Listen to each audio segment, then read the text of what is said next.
Good evening, it's 8 o'clock. I'm Tony Ndoro live from Johannesburg, and in your top stories this evening. Despite reassurance from Rand Water, confusion still remains as to whether residents will have water during a planned 54-hour water shutdown in Johannesburg. Construction of Rustenburg's rapid transport system has ground to a halt after the collapse of the roof at the RRT station.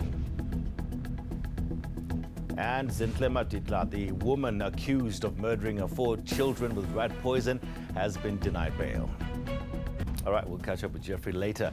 Now, don't fear. All is according to plan. That is the message from the city of Johannesburg to residents amid a 54-hour Rand water shutdown.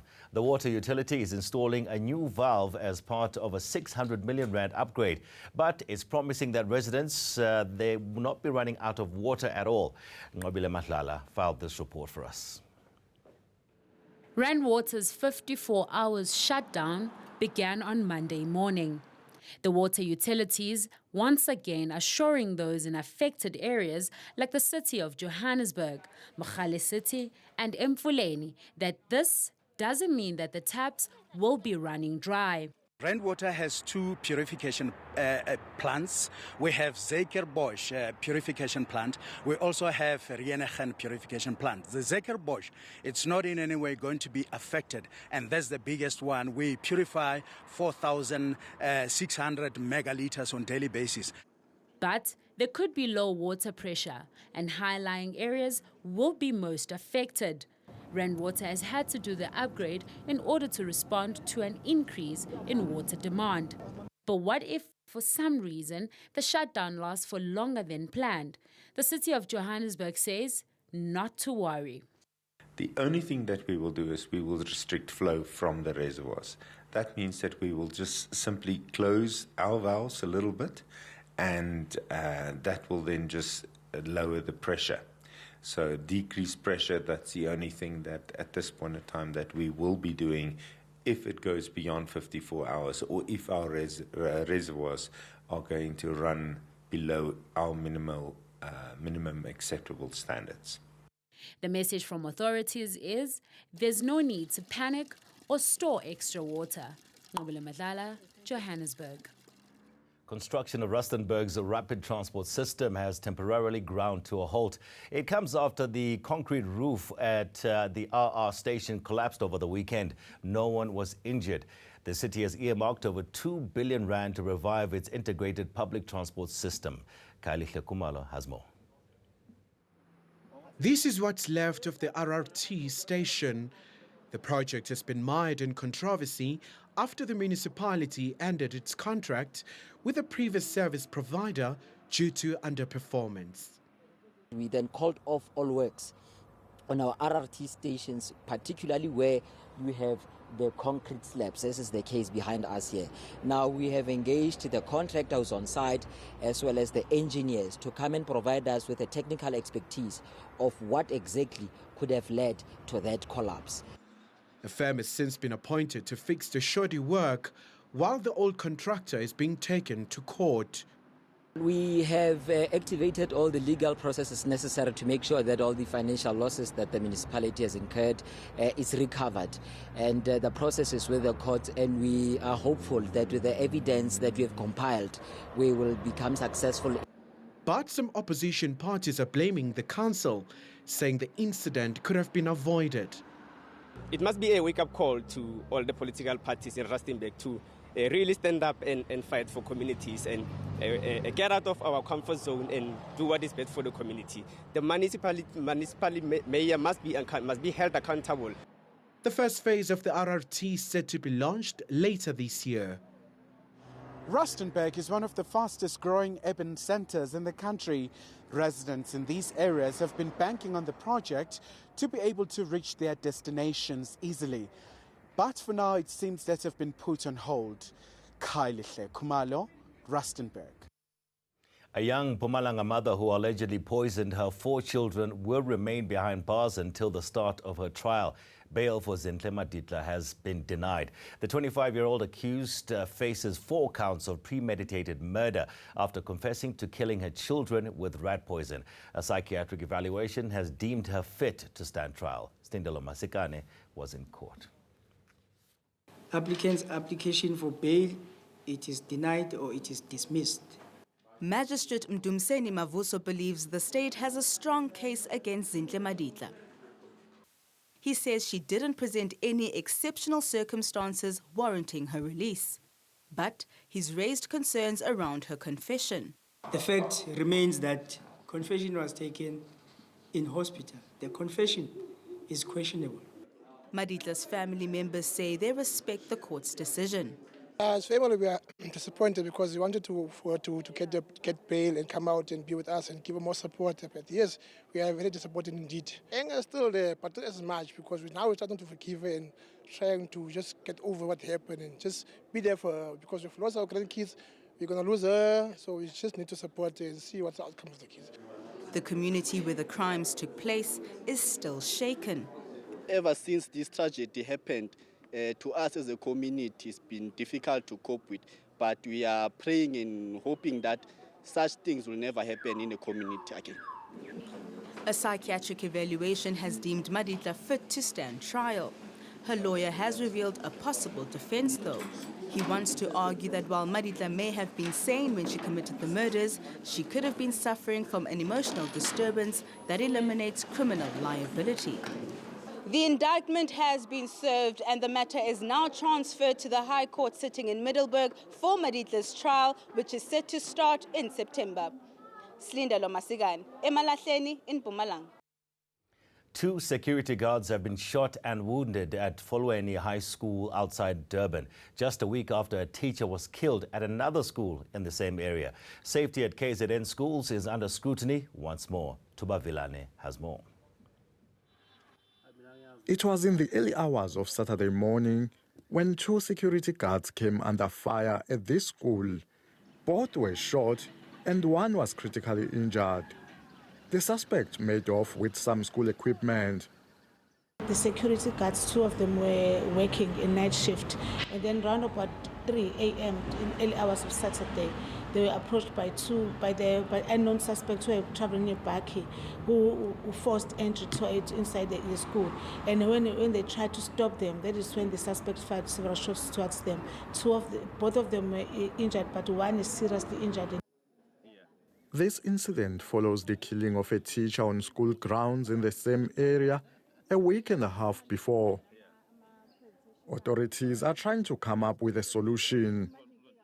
We are looking into things like obviously putting security guards in our school gates, properly fencing the schools, establishment of safety structures in our schools, but also working together with the police to ensure that a particular cluster of schools is linked to a particular police station for regular patrol and police visibility.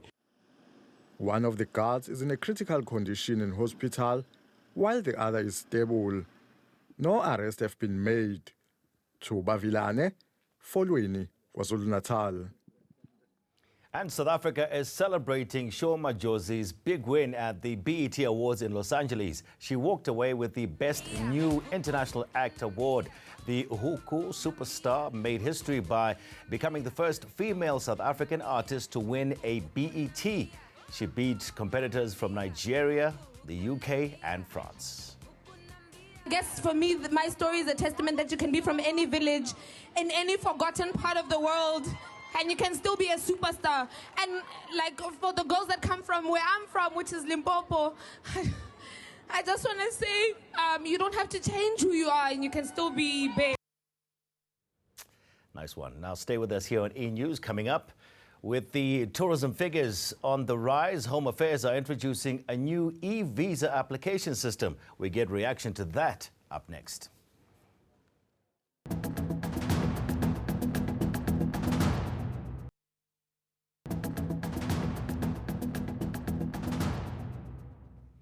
Now, a new digital system for visa applications is on the cards for October. The e-visa is part of government's overhaul to make it easier for tourists to travel to South Africa, as well as for companies to acquire employees with scarce skills. John Bailey takes a look. We will make good on our ambition to more than double international tourist arrival to 21 million by 2030. This will be achieved through the renewal of the country's brand, introducing a world-class visa regime and a significant focus on key markets. A commitment made by President Ramaphosa during his State of the Nation address that's been well received by business, but more is needed. We welcome the fact that he said that we will put into place a world-class visa system. But what we would have liked him to say that the current visa regulation that's impeding tourism will be suspended immediately. Tourism accounts for about a tenth of the economy and employs about 1.6 million people.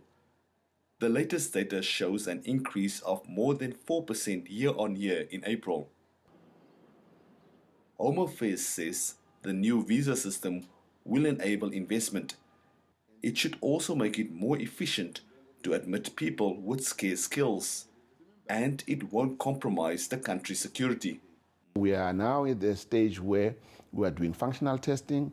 Once the functional testing is done, we'll then, do a proper pilot with a few countries. Once that pilot is completed, we'll then be able to, go into production. Currently, citizens from 59 countries don't need to apply for a visa to visit South Africa, and this figure is set to increase soon. Tourism is a major impetus for growth and job creation, and the e-visa will hopefully make traveling here easier. John Bailey, Pretoria. All right, it's time to see what the markets look like today.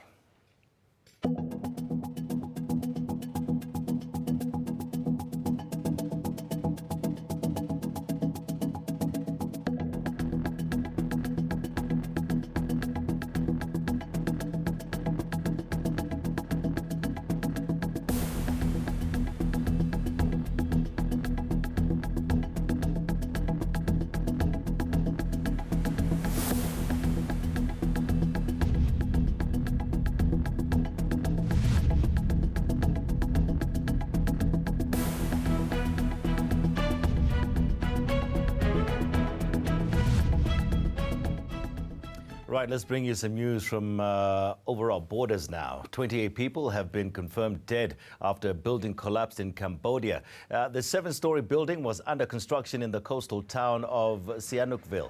Search and rescue operations continue as there are still workers trapped under the rubble. It's still unclear how many are missing or what actually caused the collapse. Facebook says there is no evidence that outside forces such as Russia used the social network to influence Brexit. Head of Global Affairs at Facebook, Nick Clegg, says the network has run 2 full analyses of its data in the run-up to the 2016 referendum. He says no evidence was found of significant attempt by outside forces to influence the vote. Clegg says any claim that that data was used in the Brexit referendum is also false. I will go to Joel Guy, who's standing by at the weather center. You can see him there. He'll bring us the weather details. And then she is 65 years old and she trains 5 days a week, and she's about to go head-to-head with the best athletes in the world. We'll tell you what race she'll be competing in after this.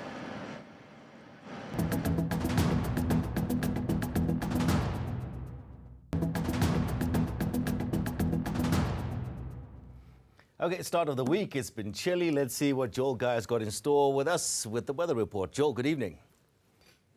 Good evening, Tony. Well, the weather was pretty quiet throughout Monday for much of South Africa, but things are already changing for the south coast, where we have this cold front which will be passing throughout the night, introducing rainy weather from the southwest coastline through the Garden Route into the Eastern Cape coastal areas. So we start off Tuesday on a wet note for these parts of the country, another chilly morning for the central areas, and just a bit of cloud for parts of KwaZulu-Natal, Eastern Mpumalanga and Limpopo. Then in the afternoon, it will be mostly sunny for for the bulk of South Africa, but we will see this cold front maintaining wet weather along the east coast as well as the south coast. And then in the evening, the cold front will introduce night showers into parts of KwaZulu-Natal and the Mpumalanga province. It will stay fine for the rest of the country. Now, taking it closer to your part of the country, we start with the Northern Cape, where we stay with mostly sunny skies. It will be mild to warm for the northeastern areas, but chilly for the southern parts. Look at Sutherland starting at -2 and peaking at just 13 degrees.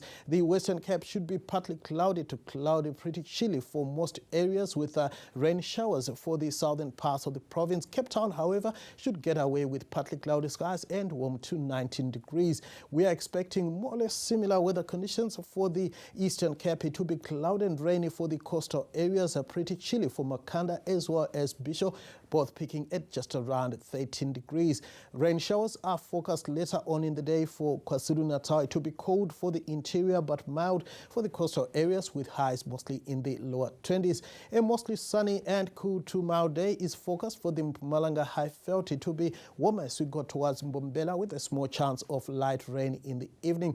It's going to be partly cloudy and dry for the eastern parts of Limpopo, with pleasantly warm temperatures, mostly sunny for the western areas, where Tawazimbe and Lephalale should peak at around 25 degrees. Largely sunny skies are also forecast for the northwest, where we stay with top temperatures in the lower 20s. We are going to see similar weather over the Free State, where it's going to be cool to cold, with Zeerstroom starting at -4 and peaking at around 13 degrees in the afternoon. Gauteng should see lots of sunshine, a cold morning for Vereeniging. In the afternoon, it will be mild for the province, with highs in the upper teens and lower 20s.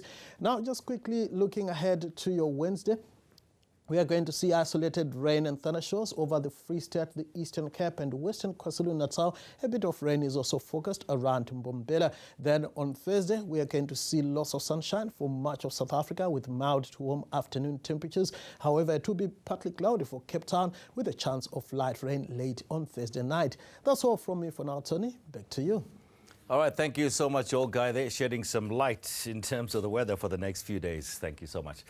Now, getting ready for the race of her life, 65-year-old Dot Hunt is training for the Ironman World Championships. She did her first triathlon just 5 years ago. Now, she's going head-to-head with the best athletes on the planet. Michael Marilia has that story. Dot Hunt is a grandmother. Lots of grannies like to knit. They read. They play games of Scrabble. But Dot is not your average senior citizen. She's getting ready for the Ironman World Championships. This is one of the toughest triathlons on Earth. World Championship course record, and in second place, the 25-year-old has had another... If you say to yourself you can do it, you can achieve anything that you set your mind to, and that's what I've done. Dot trains 5 days a week, every week. She says the elderly can do anything if they believe in themselves. Don't be negative, don't give up. Life is a gift, and enjoy it, because it's you never know when it can be taken away from you. The conditions today. Hundreds of triathletes will compete at the World Champs in October. Some of them are half Dot's age. But age is nothing but a number when you're made of iron. Michael Marilia, Johannesburg. Okay, let's just recap your top stories for this evening now. Just a week after a teacher was shot dead at a school in Folweni outside Durban, 2 security guards have been shot and injured at the Folweni High School. Despite reassurance from Rand Water, confusion still remains as to whether residents will have water during a planned 54-hour water shutdown in Johannesburg. And construction of Rustenburg's rapid transport system is ground to a halt after the collapse of the roof at the RRT station. And that's it from myself and the team for tonight. Good night.